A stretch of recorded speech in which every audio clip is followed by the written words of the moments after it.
Hello, everybody, and thank you for tuning in to the Liberty Report.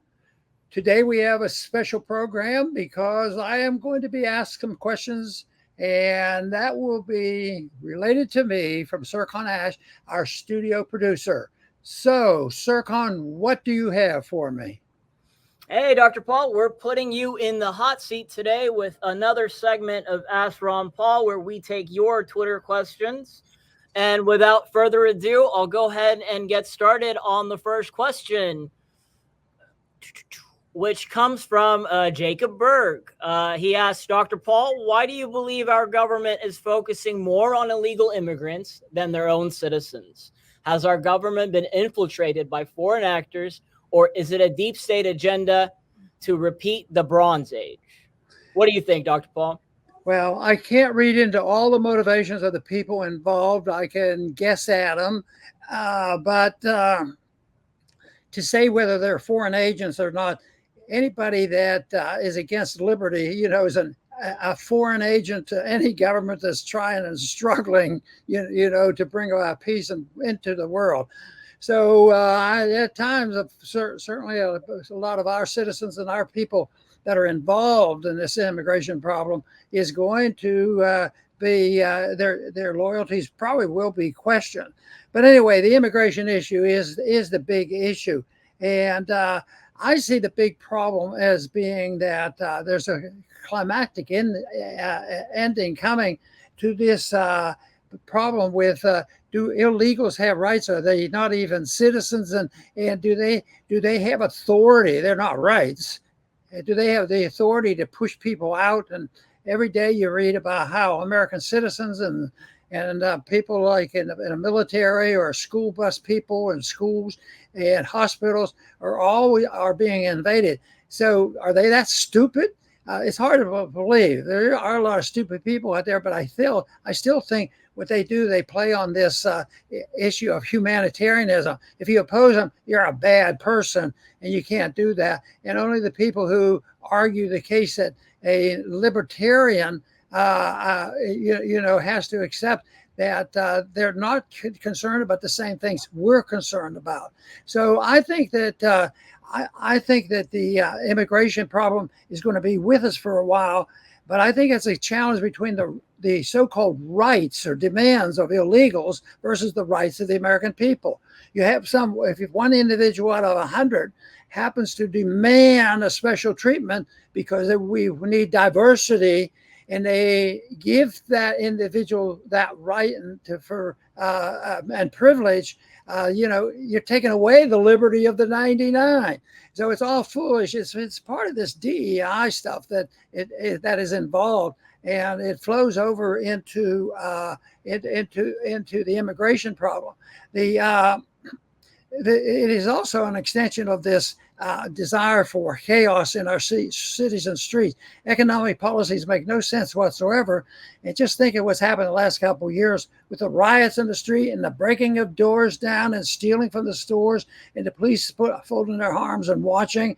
And those individuals, they don't have more rights. They just have more clout. And they're told that nobody can resist them because they're a special type of people. It's really nonsense, and it's a challenge to citizenship.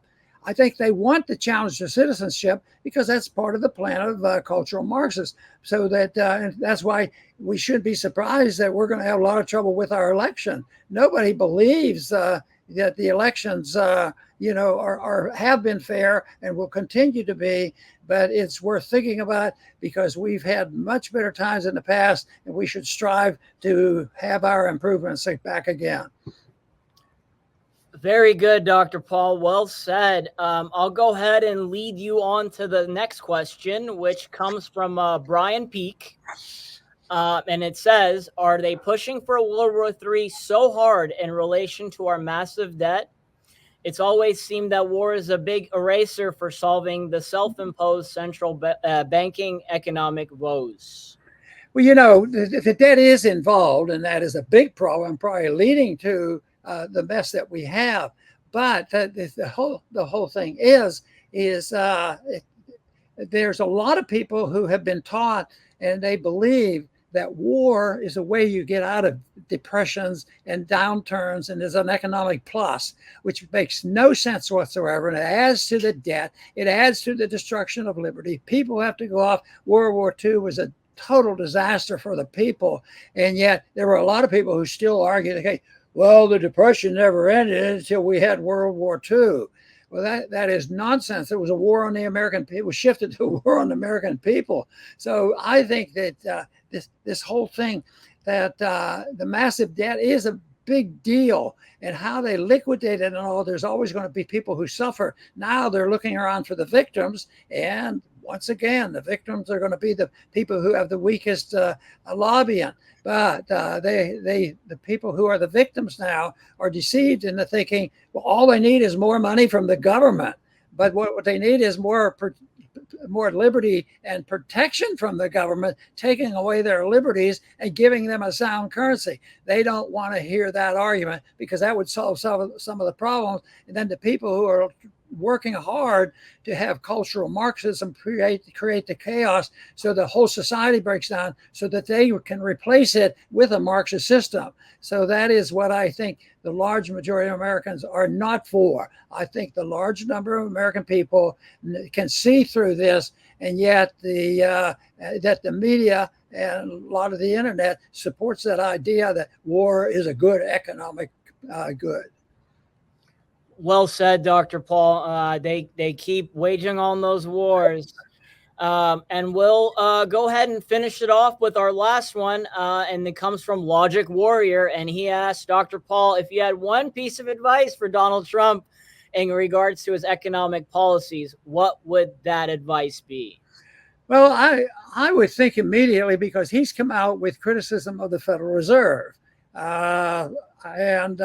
That does not make me complacent that, boy, good, he's speaking on. Nobody in the major parties ever done this before, but more so than it was 20, 30 years ago when I first started in politics. There are more people now, even in government, willing to look to the fault of the Federal Reserve. But that doesn't mean that we can sit back and relax and say, oh, Trump will take care of our problem. I think that it is a thing. My advice to him, because I want him to think more about monetary policy, I'd advise him to read more Murray Rothbard to understand what sound money is all about. So I think that's important. But if you had one thing, if we try to nail it down to one economic issue, that you can't have a society like this, and you can't have a monetary system that finances anything and everything who are the loudest, special interest, that you have to have a unit of account. In morality, you have to have people telling the truth. And there was a time when there was a lot more respect for the truth, but the government now, most Americans now don't believe what the government tells, even if it's just economic statistics. They don't believe it, nor do they believe all the reasons these wars have to accept. But in money, very precisely, there was a day in my life that I remember very clearly when the last vestige of the a unit of account for our gold standard was eliminated. And that was on August 15th, 1971. So there's no unit account. So in that moment that Nixon did that, I said, this is big. This is a big deal, and it's going to bring about havoc. And it has. And look at a $35 trillion debt. Nobody knows what to do with it. And it will be liquidated. And unfortunately, the payment for this debt will be liquidated by pouring the debt's responsibility on the poor. The poor and the middle class will have the consequence on them, because the sentiment now is print money and pay it off. People don't have enough money to live. So people are arguing, and the reason we have it, they're gouging us. So it's back to those arguments again. But the people who should know, and a lot of them do know better, but what can they do about it? But, building the debt, the very wealthy they were able to benefit from it, and all the spending. And now the repayment of the debt, they're not doing badly. They're still printing money like crazy. But my point is, it ain't going to get paid off. because when it does, it means the debt is eliminated, the dollar becomes worthless, and we better sit down and start talking about how sound economy and sound money and the whole works depends on having a sound moral understanding of what peace and prosperity is all about. And I want to thank everybody today, all the viewers that have turned in to the Liberty Report. Please come back soon.